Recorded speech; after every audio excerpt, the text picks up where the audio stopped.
फिर हमजा भाई कैसे सर हैं? मैं कह रहा हूँ कि फिर लेट हो जी जाएगी सर, तो शुरू करें। रिकॉर्ड। मैंने रिकॉर्डिंग। सही है, सही है। मैं शेयर करता हूँ लोगों के साथ।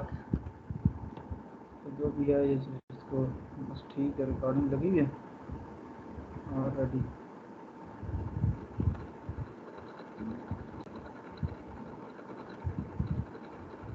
अच्छा, ये आपके साथ शेयर हो गया होगा बुक का। मेनली ये आप लोग जब देख लेना, इसमें तो सिंपल है, डायरेक्ट ओपन और इनडायरेक्ट ओपन फिगर से है आपके पास।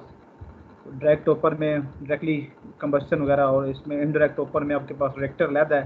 फिर वहाँ से प्राइमरी कूलेंट के थ्रू जो है वो हीट आती है, तो फिर वहाँ से आप इसको हीट एक्सचेंज करवाते हैं। तो ये इस तरह के बाद इनडायरेक्ट ओपन, यानी पहले इस तरह सिंपल बात है कि ओपन और क्लोज में डिफरेंस क्या है। सिंपल अगर हम बारे बात करें, ओपन साइकिल वो है जिसमें आप लेट्स हमारे पास आमतौर पर ओपन साइकिल ही गैस टर्बाइन ऑपरेट करती हैं मोस्टली। लेट्स अगर हम एयरप्लेन में जो है डेरिवेटिव गैस टर्बाइन लगी हुई हैं, इवन जो हमारे पास पावर प्लांट्स में भी लैंड बेस्ड भी हैं, कि वो क्या होता है, कंप्रेसर एयर सक्शन करता है एटमॉस्फेयर से, फिर उसके बाद उसको कंप्रेस करके जो है उसको आगे कमर्शियल चैम्बर में जाती है एयर, और कमर्शियल चैम्बर में फिर कम्बशन होती है, और फिर वहाँ से आई मीन क्या होता है कमर्शियल चैम्बर में, यानी कि हीट एडिशन होती है। तो पहले कंप्रेशन, फिर हीट एडिशन के बाद फिर टरबाइन, टरबाइन में से अब वर्क प्रोड्यूस होने के बाद वो एयर दोबारा एटमॉस्फेयर में एग्जॉस्ट हो जाती है। तो इसमें क्या होगा, वो साइकिल ही क्लोज नहीं है। क्लोज जिस तरह टर्बाइन साइकिल था वो बेसिकली क्लोज साइकिल था, यानी कि आपके पास एक तरफ से किसी भी एक पॉइंट पर अगर देखें तो वहाँ से दोबारा फिर वही फ्लूइड वापस हो उस पॉइंट पर वही सेम का सेम आता है।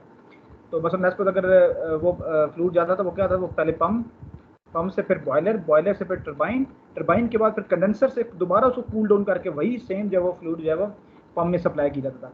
लेकिन यहाँ पे ये सीन है कि ओपन साइकिल का मतलब ये है कि हर बार नई एयर जो है, यानी कि एक जो एयर आ रही है एटमॉस्फेयर की एयर इन हुई कंप्रेसर में, कंप्रेसर चैम्बर से फिर टरबाइन से होकर वो एग्जॉस्ट होगी, हर बार इसी तरह नई आ रही है दोबारा। वो बेसिकली कोई इसमें कोई कंडेंसर वगैरह कोई हीट एक्सचेंजर यूज़ नहीं है जो कि इसमें से हीट निकाल के उसको दोबारा उस स्टेट पे लेके आए जो कि कंप्रेसर के इनलेट की स्टेट है। तो ये ओपन साइकिल है। क्लोज साइकिल में वही करते हैं कि अगेन जिस तरह ये हमारे पास एयर थ्री है, तो अब यहाँ पे हीट एक्सचेंजर लगाता है जिसमें आपने क्या किया, कूलिंग वाटर सप्लाई करके यहाँ से इसको इसमें हीट निकाली, टरबाइन का एग्जॉस्ट हीटेड होता है तो उसको लो टेम्परेचर पे लेके जाते हैं फिर कंप्रेसर में।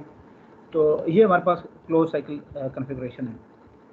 आगे डायरेक्ट और इनडायरेक्ट में डिफरेंस जो है वो आता है कि आपकी जो हीट है यहाँ पे लेट्स सपोज यहाँ पे ये देखें कमर्शियल चैम्बर या रिएक्टर जो ये डायरेक्टली है, यहाँ पे डायरेक्टली उसकी जो वो एयर है वो पार्ट ले रही है उसमें कंजम्पशन, उसमें जो है वो कमर्शियल में।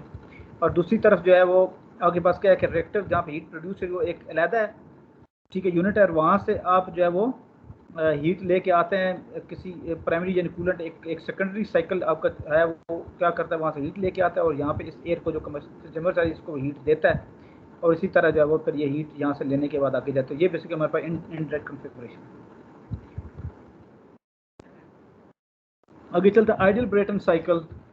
Basically it is composed of two adiabatic reversible enhanced isotropic and two constant pressure processors।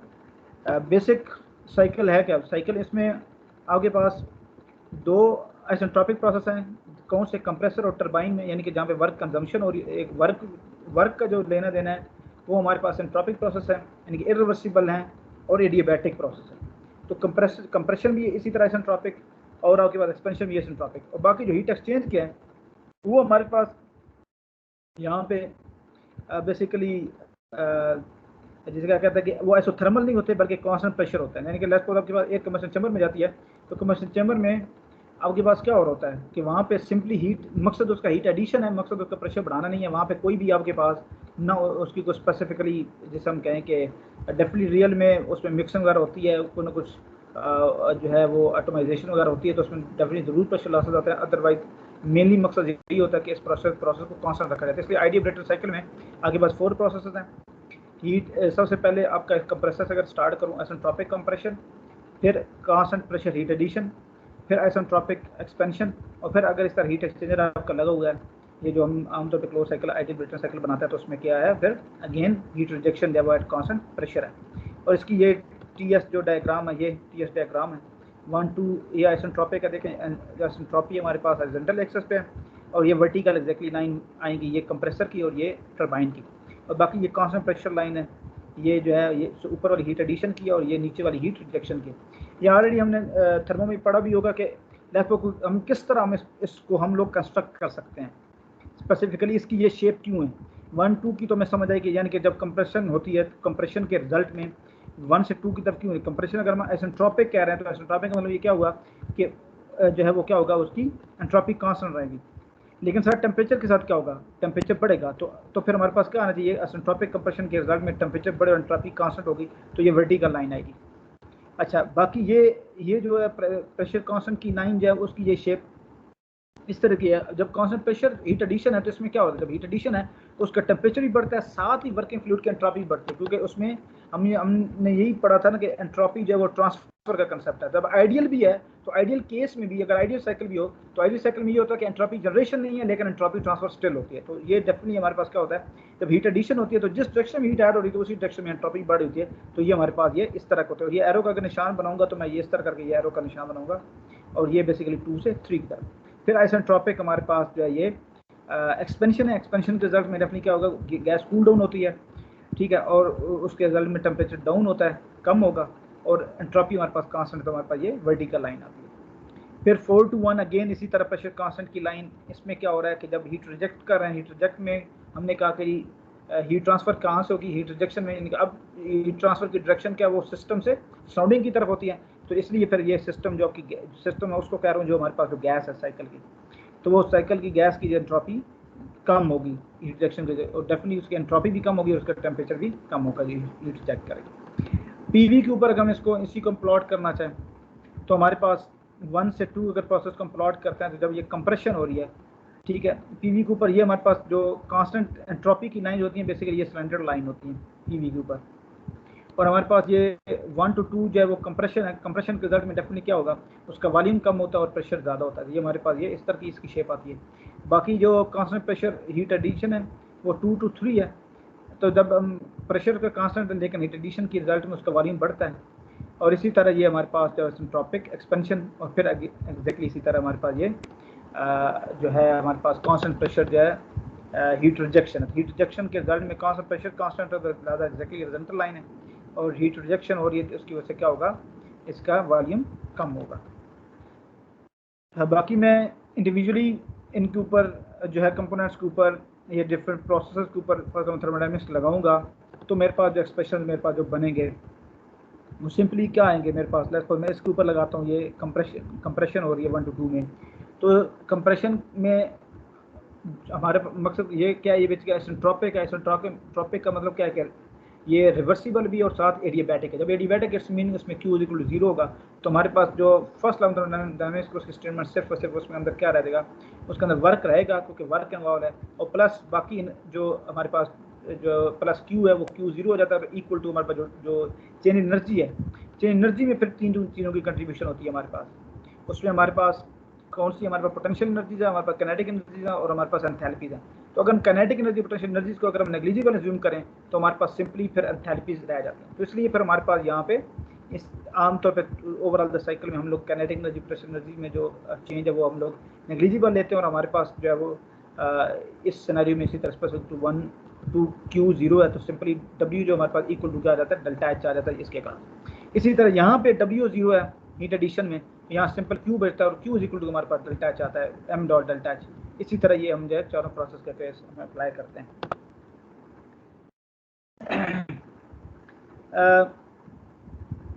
उसके अलावा हमारे पास ये एक्सप्रेशन है, ये वर्क एक्सप्रेशन है m डॉट डेल्टा H का।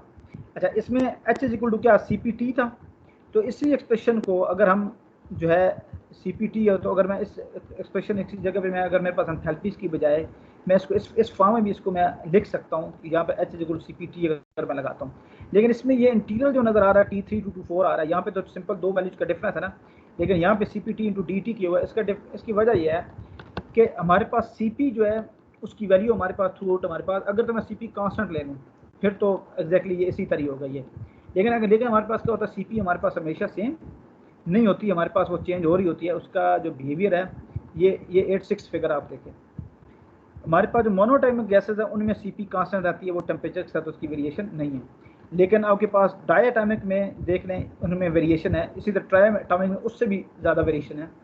तो इस वजह से क्या है कि जो आपके पास ट्राइएटॉमिक वगैरह जो गैसेज हैं अब तो उनमें आपके पास जब वो इवन टेम्परेचर के साथ वेरिएशन ज़्यादा आएगी, तो इसीलिए जब हम इसको अप्लाई करते हैं तो इसको इंटीग्रेट करते हैं ओवर द होल प्रोसेस। तो इसलिए आपके पास ये हमारे पास ये जेनेरिक एक्सप्रेशन हमारे पास बनता है, एम डॉट सिंपल ये आ गया और एच की जगह सी पी टी ये भी आ गया, इसी तरह सी पी टी ये 3 और ये 4 वाला है, और ये फिर C P T D T 3 T4 integrate करते हैं। तो ये हमारे पास उस ओवरऑल प्रोसेस के ऊपर जो वर्क है बेसिकली वो हमारे पास वो कितना था, ये हमारे पास A2 इस एक्सप्रेशन को। अब इस एक्सप्रेशन के लिए फिर हमें ये जो है CP का हमें रिलेशनशिप हमें रिक्वायर्ड होगा in the form of temperature, जो कि उस ओवरऑल प्रोसेस जो भी टेम्परेचर चेंज हो रहा है, फॉर एग्जाम्पल अगर मैं इसको 3 to 4 बात करूँ तो 3 to 4 might be for example अगर 1300 to 500 सेंटीग्रेड तक टेम्परेचर आ रहा है, तो मैं उसी हिसाब से उस टेम्परेचर में जो मेरे पास जो रिलेशनशिप है वो अगर मैं इस फॉर्म में होगा तो मैं इसको सॉल्व आउट कर सकता हूँ। अच्छा, इसी तरह ये हम अच्छा अब लेकिन अब इसमें दो तरह के एनालिसिस है। अब जिसकी में इसमें एक एग्जैक्ट एनालिसिस है और एक जो है वो अप्रॉक्सीमेट एनालिसिस है। ये अब ये जो A2 है ये अब एग्जैक्ट एनालिसिस की बात हो रही है। इसमें क्या है कि जब मुझे ये पूरा रिलेशनशिप पता होगा, यानी मीन क्या है, मैं ये अज्यूम कर रहा हूँ कि CP जो टेम्परेचर वेरी कर रहा हूँ, ये मेरी जम्पशन ठीक है क्योंकि CP टेम्परेचर वेरिएशन आती है। अब मैं T3 और T4 की बात करूँ तो T3 T4 के ऊपर कौन सी गैस है, जब मैंने शुरू में बताया मैंने कहा जी मोनोटॉमिक गैसेस जो है इसका ये जैसे जिस तरह हीलियम है इस ये तो CP का, लेकिन डायटोमिक में या ट्राइएटॉमिक गैसेस में हमारे पास चेंज होती है। तो हमारे पास जो टर्बाइन है, टर्बाइन के ऊपर हमारे पास कौन सी होती है आमतौर पे, हमारे पास वो बेसिकली एयर है और प्लस हमारे पास के वो कंबशन के जो प्रोडक्ट्स होते हैं जिसमें CO2 भी है, H2O भी है, तो वो यानी फ्लू गैसेस है। फ्लू गैसेस की CP वेरी करती है, कंप्रेसर के में भी एयर है और एयर की भी CP जो है वो डेफिनेटली वेरी करती है टेम्परेचर के साथ। तो लेकिन अगर मैं ये जो है अगर मैं ये अज्यूम करूँ कि CP की वैल्यू में एक एवरेज वैल्यू ले लेता हूँ, लेट्स मुझे पता है फॉर एग्जाम्पल मेरा प्रोसेस है उसमें temperature for example 100 to 1000 centigrade change हो रहा है। लेट्स सपोज करें जी यहाँ पे T3 पे 1000 था और ये 100 तक जा रहा है, एक्सपेंशन हो रही है, तो मैं देखूंगा उस टेम्परेचर के दरमियान में मैं एक एवरेज की CP वैल्यू ले लेता हूँ और वो एवरेज जब CP वैल्यू और उसको मैं कांस्टेंट अज्यूम करूँ, मैं कहूँ ये एक वैल्यू है, एवरेज वैल्यू है, तो जो भी एक कांस्टेंट वैल्यू होगी वो कांस्टेंट तो मैं क्या कर रहा हूँ इंटीग्रेशन से मैं बाहर लेकर आता, तो M इंटू क्या हो जाएगा CP हो जाएगा, आगे फिर ये क्या सिंपल dt फिर क्या हो जाएगा सिंपल T4 माइनस T3 हो जाएगा, जो बेसिकली ये है। तो ये मैं एक इससे बेसिकली अप्रोक्सीमेट एनालिसिस हम बोलते हैं। तो ये अप्रोक्सीमेट एनालिसिस जो है होगा अगर मैं जो है बेसिकली ये अप्लाई करूंगा, यानी कि CP की एक वैल्यू लूँगा, एवरेज टेम्परेचर के ऊपर हम वैल्यू ले लेते हैं आमतौर पे कि 100 to 1000 जाना था तो 100 और 1000 के दरमियान जो एक्जैक्टली एवरेज जो टेम्परेचर है उस एवरेज टेम्परेचर के ऊपर हम CP की वैल्यू ले लेते हैं, यानी अप्रोक्सीमेट हम लोग कर लेते हैं। तो ये फिर हमारे पास जो 83 है ये हमारे पास अप्रोक्सीमेट है, लेकिन अगर मैं एक्जैक्ट रिलेशन CP के यहाँ पुट करके करता हूँ तो ये बेसिकली मेरे पास जो ये एक्जैक्ट एनालिसिस है।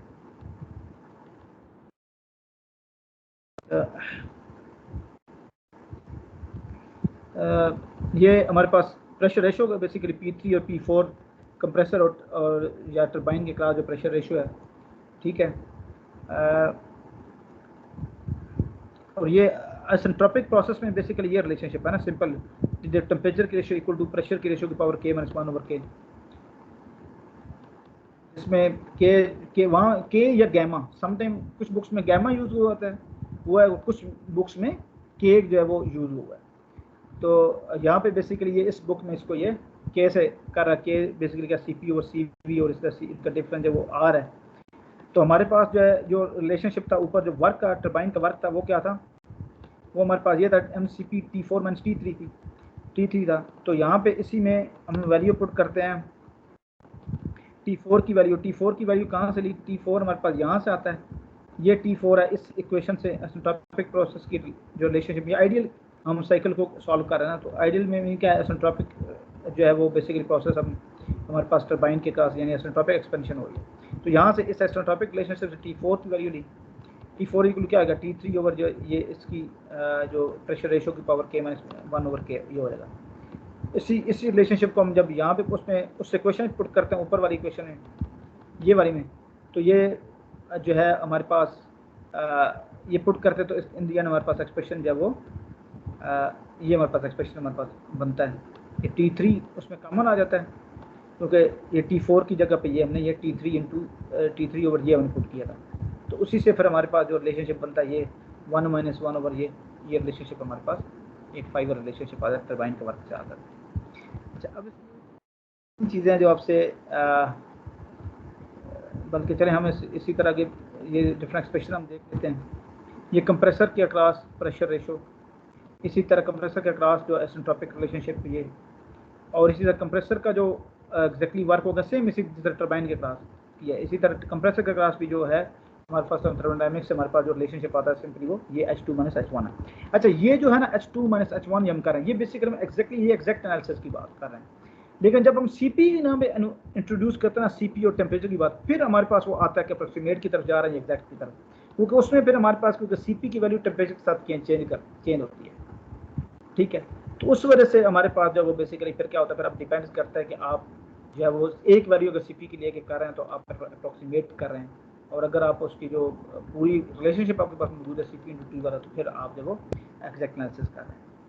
तो इसी तरह सेम जिस तरह उसमें किया इसी तरह यहाँ भी जो है वो T1 का जो है एक्सप्रेशन पुट करके T2 की फॉर्म में ये हमारे पास ये कंप्रेसर के अक्रॉस जो वर्क है ये भी हमारे पास आ जाता है। और इसी तरह नेटवर्क क्या आएगा, जो टरबाइन वर्क डिलीवर कर रही है माइनस उससे कंप्रेसर का निकालेंगे, तो ये वो नेटवर्क है जो आगे साइकिल जो है ओवरऑल आगे डिलीवर कर होता है। हीट एडिशन जो है सिंपली एग्जैक्टली इसी तरह इसमें हीट एडिशन में जो कंबशन चैम्बर के क्लास हम वही थर्मोडायनामिक्स अप्लाई करते हैं, तो m dot into H3 - H2 आता है, और ये सीपी की फॉर्म में करना CP इंटू T3 - T2 आता है। एफिशिएंसी, थर्मल एफिशिएंसी बेसिकली क्या है, थर्मल एफिशिएंसी हमारे पास है कि जो नेटवर्क हमें डिलीवर हो रहा है डिवाइडेड बाई उसकी हीट हमें कितनी चाहिए। तो ये जो नेटवर्क एक्सप्रेशन है इसको मैं अगर इसके साथ इससे मैं डिवाइड कर दूंगा तो मेरे पास इंडियन ये T3 और ये T2 और MCP और ये देखें ना ये कैंसिल हो जाते हैं। इंडियन मेरे पास सिर्फ और एक्सप्रेशन ये मेरे पास ये वाला ये बच जाता है, क्योंकि ये देखें ना ये वाला ये एक्चुअली वही है जो इसकी ऐड है। तो सिंपली ये नेटवर्क से इसको जब मैंने डिवाइड किया तो मेरे पास एक्सप्रेशन ये बचता है, जो कि क्या है 1 - 1 ओवर प्रेशर रेशो, सिंपल।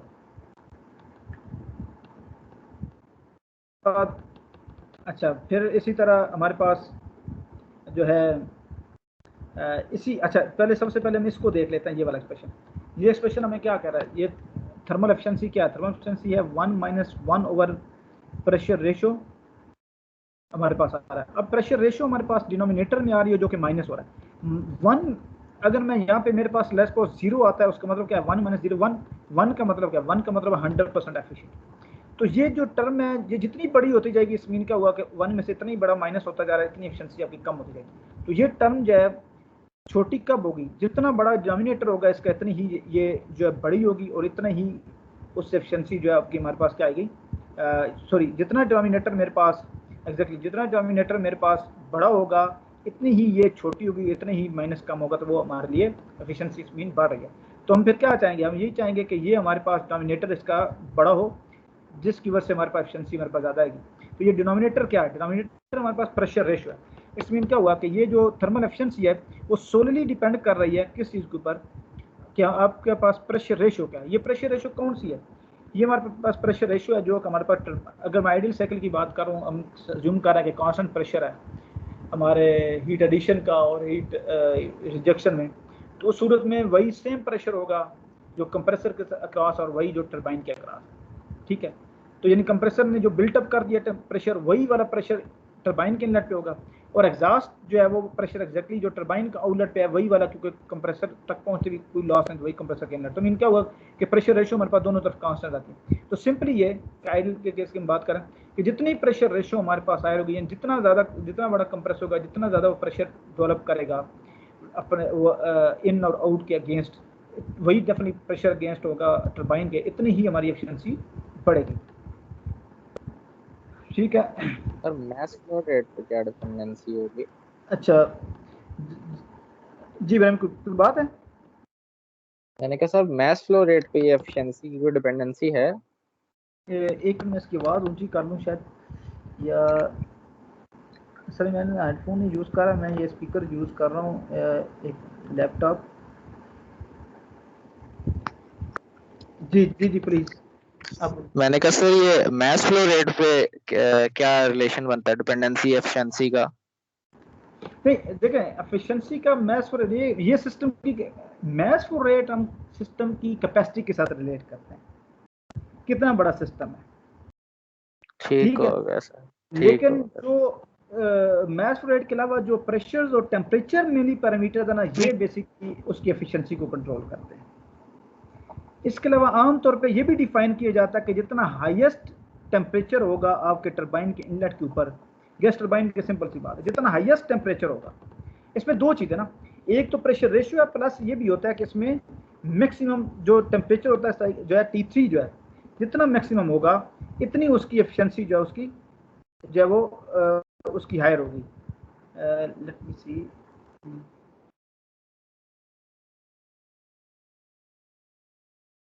और हमारे पास जो हायर टेम्परेचर है जो हमारे पास है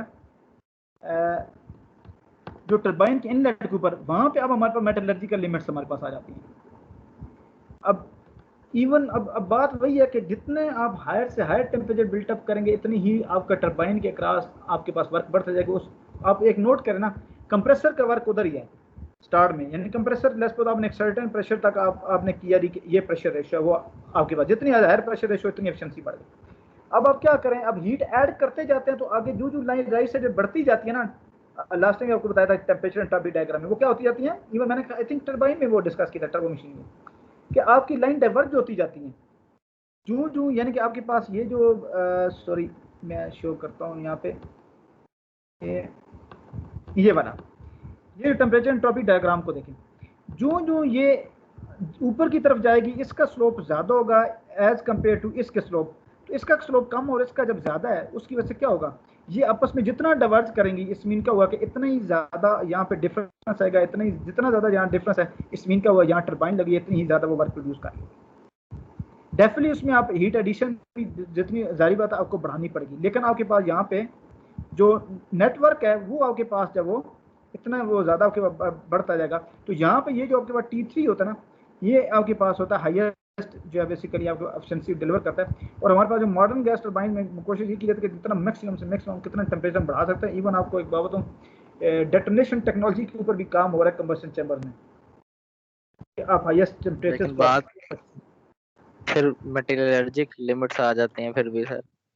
जी जी, और भाई एक मेटलर्जी का लिमिट्स भी हैं, दूसरी बात फिर यही है आपकी फ्यूल की लिमिट्स भी हैं, फ्यूल है ना उसका एडियाबैटिक फ्लेम टेम्परेचर भी है, ठीक है, कितना ज़्यादा वो अब टेम्परेचर जो है वो डिलीवर कर सकते हैं।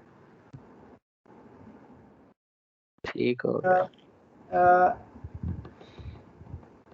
उसको मैं थोड़ा शार्ट से बता के बस ख़त्म करता हूँ क्योंकि नमाज भी पढ़नी होगी। अच्छा, ये जो रिलेशनशिप है ना, इसी तरह सिंपल नेटवर्क का जो रिलेशनशिप है, ये ऊपर हमारे पास जो नेटवर्क है ये जो रिलेशनशिप है, अब इसी को ये वही वाला रिलेशनशिप है सिंपल। इसमें हमारे पास इसी रिलेशनशिप को अगर आप देखें,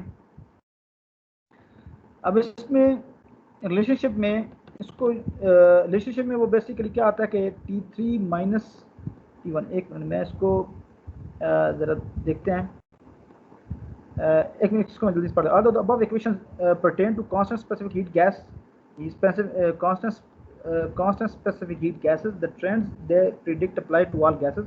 The thermal efficiency of the cycle for any one gas is a sole function of yani pressure ratio, increases asymptotically with it and is independent of initial or maximum cycle temperatures T1 and T3.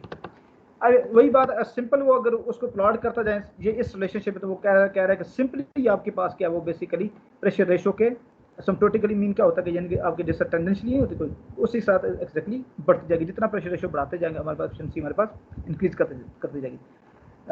This is not true for non ideal cycle. खैर मैं इस चीज़ की इसकी detail को potential मैं आपके साथ ना फिर मजीद शेयर करूँगा, ठीक है, ये जो नॉन आइडियल के ऊपर भी आई डोंट नो माइट भी इस चैप्टर में करता नहीं करता इस चैप्टर में, लेकिन भले इसके ऊपर हम ऐसे डिस्कस करेंगे। However, while thermal efficiency increases indefinitely with RP, the specific power, the power per unit mass rate, and the specific work or work per unit mass of working fluid doesn't and reach the maximum at an optimum pressure ratio. This can be seen by rewriting equation 8.8. इसको दोबारा यानी कि लिखें इस form में, in terms of T1 and T3 using equation 8.6. 86। इस equation को उसने यूज़ किया है, यहाँ T2 की जगह पे ये T1 को यहाँ पे लेके आया और ये उसकी वजह से ये बेसिकली ये कि ना T1 की फॉर्म में वो एक्सप्रेशन हमारे पास, वो एसिम्ट्रोपिक रिलेशनशिप है ना, सिंपल वो पुट किया, ये हमारे पास एक्सप्रेशन इस फॉर्म में लेके आया। और अब कह रहा है कि अब इस एक्सप्रेशन को अगर आप देखें तो यहाँ पे प्रेशर रेशियो दो जगहों पे आ रही है, इधर भी आ रही है, इधर भी आ रही है। अब नेटवर्क में हमारे पास क्या आ रहा है, रिलेशनशिप बन रहा है नेटवर्क में हमारे पास, वो कह रहा है कि ये आपके पास again for RPT pressure ratio, यानी कि अगेन जो है वो टरबाइन, ये PT है टरबाइन और दूसरी ये कंप्रेसर जो कि RP से रिप्रेजेंट कर रहा है। इसी एक्सप्रेशन को अगेन उसने इस फॉर्म में लेकर आया, CP बाहर निकाला, T1 इंटू ये आ गया प्लस T3 इंटू ये हो गया।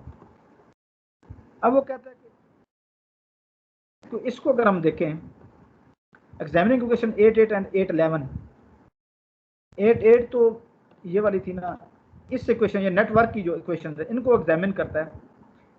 Other things being equal that is for the same T1 T3 pressure ratio और K, इसको सेम, इसको छोड़ दें, T1 T3 K की वैल्यू भी सेम हो गई और हमारे पास जो है वो लेट्स सपोज RP भी सेम हो गई। The work per unit mass of gas is direct function of CP, यानी कि यहाँ पे ये सारे अंदर कांस्टेंट कर दें, अगर आपके पास T1 भी T3 RP K everything is same, तो RP प्रेशर रेशियो है, ये टेम्परेचर्स हैं और ये आपके पास प्रोसेस डिपेंडेंट है, तो लिहाजा work per unit of gas is a direct function of CP, hence helium can produce more than 5 times.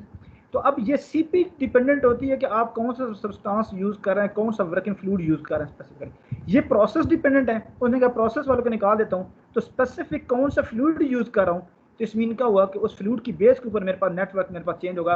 अगर मैं सेम मैस फ्लूइड यूज करता हूँ, मैस को भी इधर ले आता हूँ, मैस भी मैंने सेम कर दिया, तो जो नेटवर्क मेरे पर डिपेंड फिर किस पे करेगा कि जो मैस कौन सा यूज कर रहा हूँ, मैं उसमें एयर यूज कर रहा हूँ, हीलियम यूज कर रहा हूँ, जो भी। तो वो कहता है hence helium can produce more than 5 times work per unit mass than air, क्योंकि हीलियम की 5 टाइम्स CP एयर से ज्यादा है। इस मीन क्या हुआ कि एक नेटवर्क डिपेंड कर रहा है आपका उसकी नेचर के ऊपर।